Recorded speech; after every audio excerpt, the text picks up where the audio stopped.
Hi guys, Gretchen here. Yes, this video is in black and white. I thought I would try this and see if I like it or not. I probably will post a few of them in black and white just because I do kind of like it. So today's video is going to be for my trauma people. Yay, it's been a while for a trauma video, right? I will be putting out the Celtic Reiki sentences in the following video. This one's for trauma, and this one is mostly on programming and bringing to light a lot of the programming that we've gone through that you're not aware that we've gone through. And a lot of this material was actually covered in the members only live chat yesterday. I do a live chat for members only every week. Please go ahead and join if you would like to talk to me, pick my brain about Reiki, herbalism, trauma recovery, any of those kind of things. Anyway, back to programming. So this programming is going to be mostly female-born specific. Male-borns will be in there somewhat, and you can also see how we are programmed differently. Let's begin at the beginning, shall we? So this is a lot of it based on things that came out of this book. It's called Untamed by Glennon Doyle. Really good book, really recommended for anybody working through their trauma and any light healers that would like to see. It says, energy healers, we are also usually pretty traumatized ourselves and healing ourselves at the same time we're healing others. So anyway, the way the powers that be justify controlling people is by conditioning the masses to trick the people into thinking the people they're trying to control are neither worthy nor trustworthy, right? And who do the masses in patriarchal societies like to control? Females. Let's see how we've been programmed differently. Start at the beginning.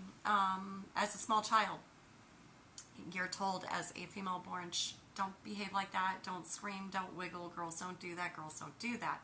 Whereas if you were born a boy, you might have been told to go outside, run it off, scream, do whatever, kick a ball, hit a bat, or take a bat, hit something with it. You know what I mean? Like process that anger, process that extra activity, process all those things, be allowed to have those emotions, be allowed to have that voice and to speak.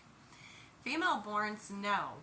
You're supposed to be good, you're supposed to be passive, you're supposed to do this, that, and the other. I remember as a small child, because I was a super active child, having this claw hand on my head. Can you please just hold still? Like, you're a girl. Girls don't scream like that. Girls don't wiggle like that. Girls don't do that. Girls. You don't. Why? I was just a little kid, man. I didn't know, like, I was just a human who had a lot of energy, wanted to climb a tree. Why couldn't I climb a tree? Because girls don't behave like that. Programming.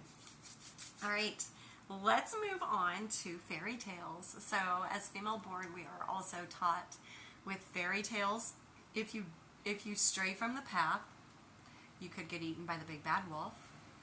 You could poke your finger on a spindle and go to sleep forever. Eat a poison apple. You could be poisoned by other females out there. Anyway, if you're not following the programming and trying to hook up with Prince Charming, bad things are going to happen to you, and that's ingrained in you through fairy tales. These stories that we're supposed to just love, right? These stories we're supposed to aspire to. Now, I'm not saying these don't affect males, because there are lots of males who don't want to be Prince Charming. They don't want to. They just want to do their own thing, too.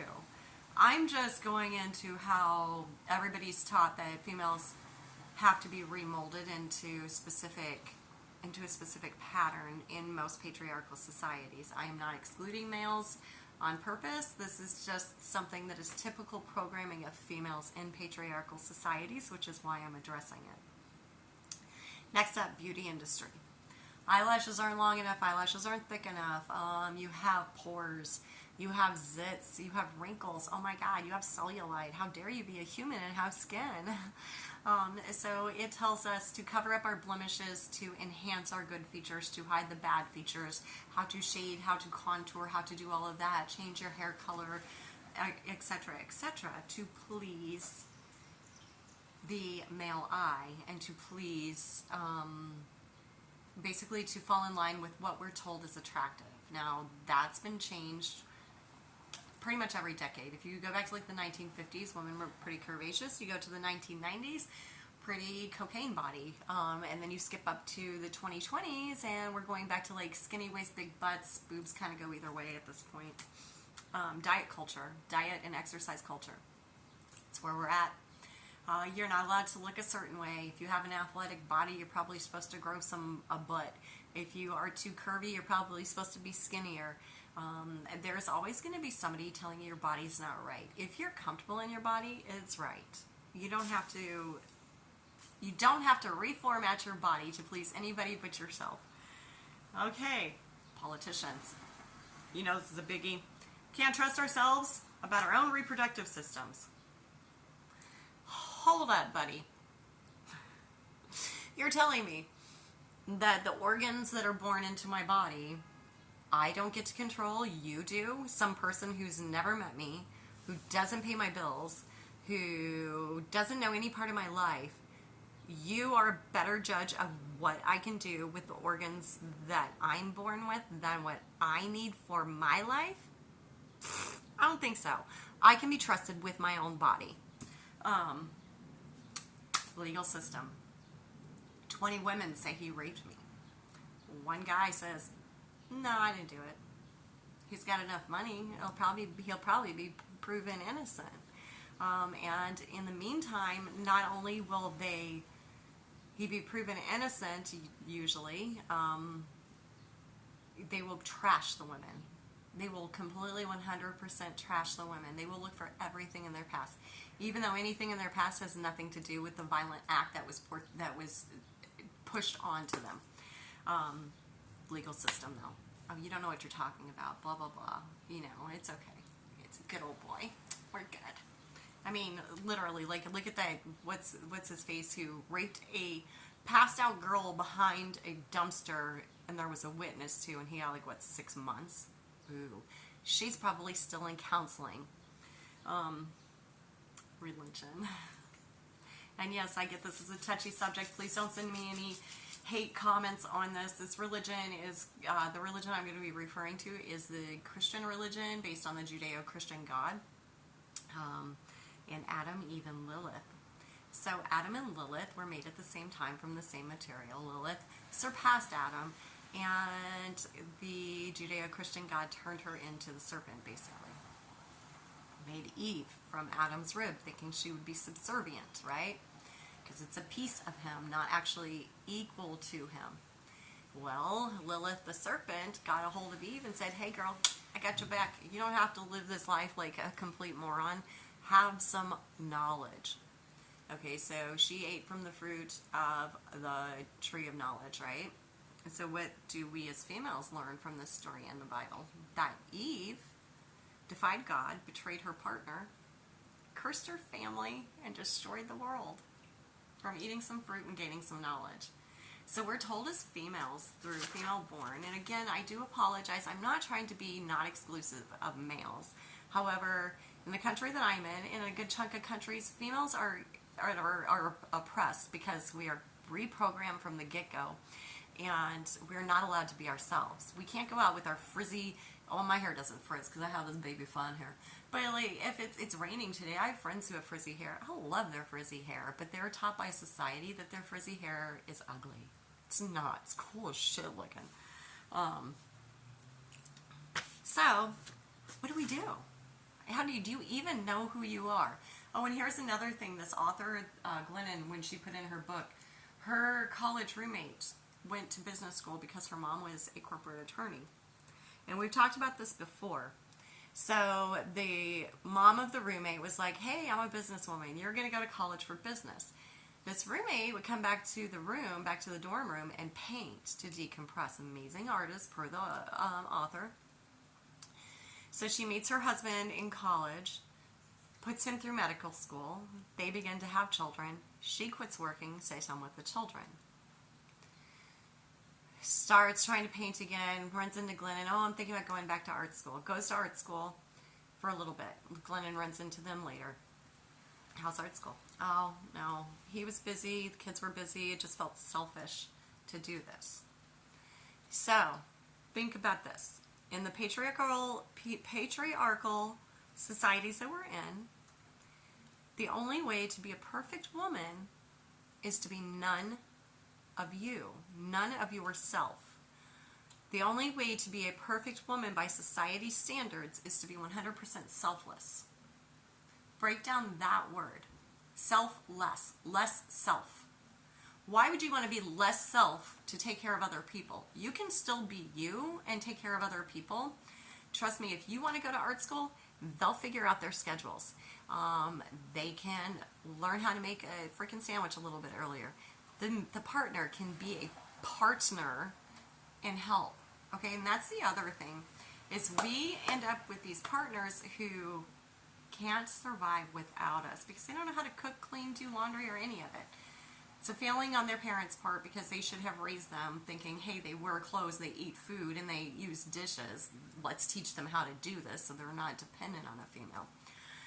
But a lot of these males are still dependent on us. So we are selfless, and we pick up because we've been programmed to pick this up for whatever, to add in here, to add in there, to do this. Oh no, I wanted to do this for myself, and I myself am guilty of this. I want a day off where I don't have to do anything. I just want to go kayaking around. But you know what I do? I guilt trip myself and think of what I can do for other people and how I can help other people to heal and what I should be doing as to other aspects of my life instead of actually taking care of what Gretchen wants. I myself am still working through this because a lot of these programmings, I knew a good chunk of the programs that were out there, the programming things that were out there, but I missed a lot of these subtle ones. So keep this in mind, especially if you have young children. You can watch that programming early. Don't start saying, hey, you're going to go to college to be this. If you're a lawyer, but your kid just absolutely loves kicking a soccer ball, maybe consider that they're an athlete. Just because they're born from you and they're half you doesn't mean they are you. And who knows, maybe you didn't want to be a lawyer. Maybe you wanted to be something else too, and your programming predisposed you to this. So with this trauma release, this is information. Knowledge is powerful. Information is knowledge, and knowledge is power. With this knowledge, I invite you to stop controlling yourself. Stop it, okay? Be yourself. Be true to yourself and be there for you like you have been for everybody else. And stop numbing yourself to this. Saying, no, you know what?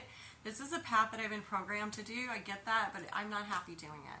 You know what I want to do now? I'm going to go teach people how to, juggle fire. That's what I want to do. I don't want to be an accountant. I want to go juggle fire. Then do it. Stop controlling yourself. I get that you can't probably quit your job, but you can definitely go hang out with the festival kids on the weekends, right? Festival kids don't care how old you are or how weird you are. They're going to be old and weird soon. Your goals will not hurt your family. They'll adjust their schedules and they will adjust their mindset. So if your family, your friends, and all of them truly love you, they want you to be happy. They want you to be you, and they want you to vibe on your true path. And if that requires you deprogramming you and them, then do it. It's a process. Don't be a quiet peacekeeper. Don't be a quiet peacekeeper. Make some noise. Let that voice that was stifled as a small child finally be heard. That is the one thing that I can say I have been blessed with through all of my struggles, my trials, my tribulations, and my umpteen gazillion abusive relationships. My mouth. Nobody could ever shut me up, which is probably what saved me as quickly as it did and what got me on this path as fast as it is. So anyway, I hope you like this trauma information video. If you did, please hit that subscribe button for me. And like I said, I do have members only live chats every week. This was the subject yesterday. If you like this kind of stuff, please hit that button for me. And until next time, namaste.